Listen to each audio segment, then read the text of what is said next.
Hey, what is up guys? It's your boy Speed here, and today we're going to be going over a pretty popular trend that's going on right now for the carry role, and that's Carry Dark Willow. Carry Dark Willow is one of the most interesting new builds in all of Dota because of the fact that the hero has been traditionally a support. The hero has almost only been a support for all of its history. There was a short period of time on release and when the hero was really broken, where he was played as a mid because Bedlam was just a stupid ability. But for the most part, the hero has almost been only played as a disable position 4. As of late, the hero has actually shifted from a disable position 4 to a Midas Ags position 4. Now it's been taken a step further and it's a Midas Ags carry. Let's talk about how you can abuse this because it's really powerful. Alright, before we get into the main part of the video, I do want to let you guys know that I'm not only posting videos here on YouTube, I also frequently post videos on the website. If you don't know what I'm talking about, almost every single day I'm posting a new video to the Game Leap website. We're going to teach you guys in depth about how to get to the next level. So if you want to become absolutely broken, click the link down below and sign up. Alright, so in the laning stage, there's nothing really special about Dark Willow. Something you have to keep in mind is the hero dies really easily as it's very slow, has bad armor, and a bad HP pool. However, it's still quite good at trading because of the fact that Bramble Maze is just one of the best early game abilities in Dota. Outside of that, you're a ranged hero, however, you have very bad attack range, and so for the most part, what you want to do as Dark Willow is pair your Bramble Maze with the auto attacks of you and your support, and that's how you win the lane. The other thing you do is you buy a ton of stats. You're going to notice throughout this laning stage, he's going to have a bracer, a wand, and eventually components for treads. And the reason why is you are a universal hero. As a result, by buying wand, circlet, and items of the like, you get a lot of damage and of course survivability too. Now progressing through the laning stage, obviously you don't want to go 1 and 4 like 23 Savage does here, but you do want to be buying as many stats as possible. The general item build should look something like this, where you have bracer, wand, belt of strength, and gloves of haste. This will give you the best odds of manning up and getting kills throughout the laning stage. Now from there, you only really have one choice on this hero. You can't really jungle very quickly, and so the only thing you really can do is do these cheese jungle strats, where you Quelling Blade the trees, which is, I think, part of the reason he has a Quelling Blade. He's going to Quelling these trees, and from there, he's just going to auto-attack the camp and bring it around. It's a cute little strategy to avoid taking damage and farm up this camp when the creep wave is shoved in. However, the main thing you want to do on Dark Willow carry is pull as much as possible. You want lane creeps, and that's about it, and so yeah, try to focus on getting the lane back by pulling the small camp, and then from there farm the wave. Now once you hit level 6, what you want to do is use your Bedlam as much as humanly possible to farm neutrals. This is kind of one of the upsides of the hero. The Bedlam is actually very good at farming neutrals, as it's only a 30-second cooldown and brings most camps to half HP. The next thing I'd like to mention is in this game you notice he just kind of gave up his tower. For instance, in this clip here, he has the option between hitting neutrals and defending the tower. Dark Willow carry is not a hero that should generally defend the tower, and that might be surprising because it's like, oh, I have Shadow Realm and I have Bramble Maze and Curse Crown and my ulti, and yeah, some games, if you dominated your lane, and your mid dominated their lane, and there's very little pressure on you, there's a good likelihood that you should sit in your lane and defend your tower, right? Because you do have options to keep yourself alive. But if the lane doesn't go optimally, or your mid lane goes very poorly and you know you're going to get ganked, in that situation what you should be doing, well, is exactly what he's doing, which is literally letting them take the tower and hitting neutrals while using Bedlam. And from there, you don't really want to be completely passive, but you definitely want to be reasonably passive. This is certainly a hero that can get active and look for kills. For instance, we'll see the execution of a kill on Earthshaker here. They're going to walk up and approach a creep wave in 23 Savage, kind of baiting him in a little bit here, just farming the neutrals, pops his W, probably was afraid of getting ganked, uses the W on him, hits the Q, and sets up with the Terrorize. Unfortunately, Terrorize doesn't come out, but Marcy gets in range. One of the nice things you can do on Willow nowadays is use Bedlam on teammates. Previously, you could never do this, now you can. This is one of the most major buffs to the hero. And so yeah, he drops the Bedlam onto the Marcy. This allows the melee hero to stay on top of the hero and secure a really nice kill into the Shaker. And from there, it's just jungling backwards. I can't stress this enough. Don't overcomplicate the game. Push in the wave as far as you feel is safe, and then from there, just play it safe. They are going to look for a kill on Shaker here. This is because his entirety of his team is coming outside of the offlaner, right? They're going to look for a kill on the Shaker. Once again, Bedlam comes out, Primal Beast comes in, and they get the job done.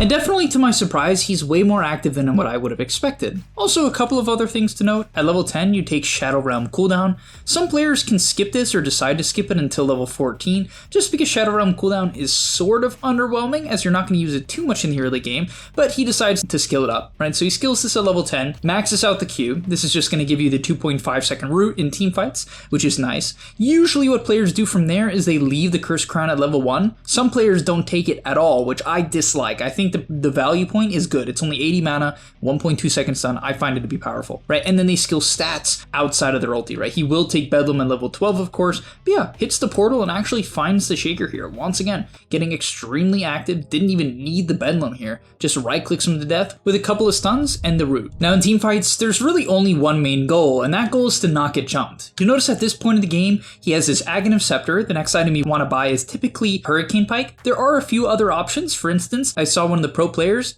in TI, I believe it was Shiro, go Manta style. I believe he had something to dispel in that game, and of course that's reasonable. However, D-Lance is, the most sensical item, because most of your damage just comes from the fact that Shadow Realm Ags is ridiculous damage. If you don't know how it works, every single time you attack in Shadow Realm, it makes it do the bonus damage with the bonus attack range. So for 5 seconds, you're hitting like a truck. And yeah, we'll see in this clip here that he does get jumped, and this is not what you want, right? Clearly, he saw the enemy team retreating, and the enemy Ursa took like some nuts angle and caught him. His W is down as well, so things were looking pretty suspect. Fortunately, he gets out by the nick of his teeth, doesn't get hit by the Fatal Bond somehow, doesn't get hit by the Golem, Furion ulti didn't come through, just lives. Once again, I don't know how, but this is best case scenario where the fight is kind of broken out, you just rip into the enemy team, like you just destroy heroes. What I like here is that he has some patience, he's afraid of dying while the W is on cooldown, because you super want to just wait for your W to be up. And that's kind of what we'll see here. Eventually in a second, he'll pop the W and you could just rip into heroes. Ursa was dead no matter what, but the damage is nuts. And once you have Ags, you can kind of just get super active. You do have the option to just farm Ancients. It's certainly very efficient and honestly generally the best farming route. Ancients into the top wave or bot wave if you're on Dire. And also in terms of neutral items, guys, when you get tier 2, there's 2 items that are particularly good. Specialist Array because it gives stats, damage, and the split shot for farming. And Grove Bow. Grove Bow is the best item on Dark Willow by a long shot. Attack speed, magic amp for your W's magic damage, and attack range is absolutely unbelievable and should not be skipped at any point. Honestly, most tier 3 neutral items don't even come close to Grove Bow. For instance, I saw a player take Enchanted Quiver over Grove Bow and I wanted to vomit in my mouth. I don't understand why you would do that. Enchanted Quiver is one hit that's good. Grove Bow is all of your hits are much, much better. Because in the magic amp and the attack speed and the range, like, it's just not even close in my opinion. I hate that people just take tier 3s over Grove Bow on heroes like this. Like, it just makes no sense. Grove Bow is very clearly, at least in my opinion, completely broken. Also, as a quick display of this hero's general damage, we'll just kind of show off this clip on the Nature's Prophet here. Yeah, this is a support Nature's Prophet, but you'll notice when the W comes out, I mean, look at his range. Just destroys the guy. I mean, that was with half duration left on the Shadow Realm. Now next, he picks up a Manta style. The enemy Furion, Nature's Prophet, bought an Orchid, and the Puck has Silence. There's also Fatal Bonds. It's definitely a pretty good Manta game. You also could argue that he should just buy a BKB, and in a lot of games you should. However, this means that you're going to lack a bit of attack speed, and so players prefer to go Manta if they can, right? If they can kind of greed it out a bit. Now in this next clip here, we're going to see the general power of Shadow Realm as an ability, and of course the Manta style for a little bit of Dispel and Disengage. As he gets Gun on here, things are a little bit awkward. He tried to press his W pretty early to take out the Shaker, and you can see the damage. I mean, these auto attacks just absolutely destroy. From there, he drops the Terrorize on himself to try to protect himself against the enemy Ursa, but it didn't really work. He ends up using Manta to get off the Orchid, and barely gets enough mana for his W. Really good awareness to just keep spamming the ability. And the Ursa has to run in panic, and look at this.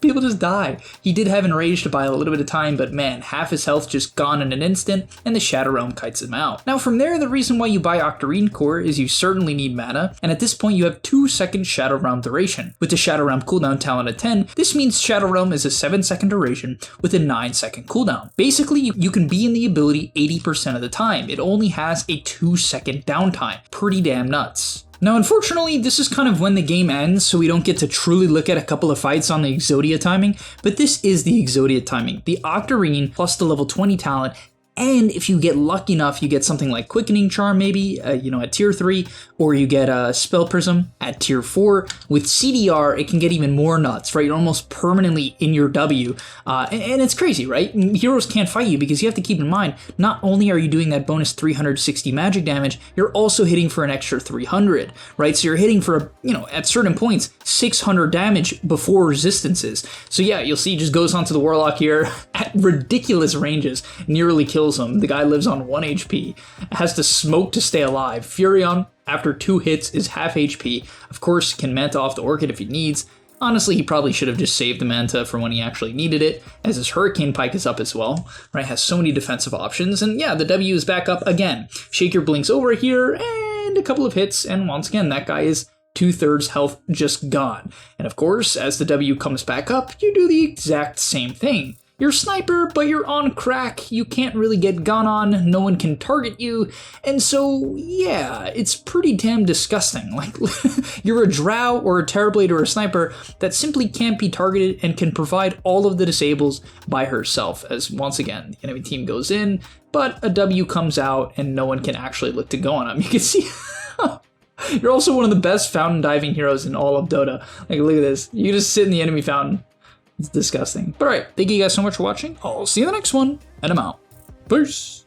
And that's all, but remember, before you leave, come on, before you tune out, subscribe to the Game Leap website, where we are going to help you get to the next rank. If you're stuck, click the link down below, and I'm out. Peace.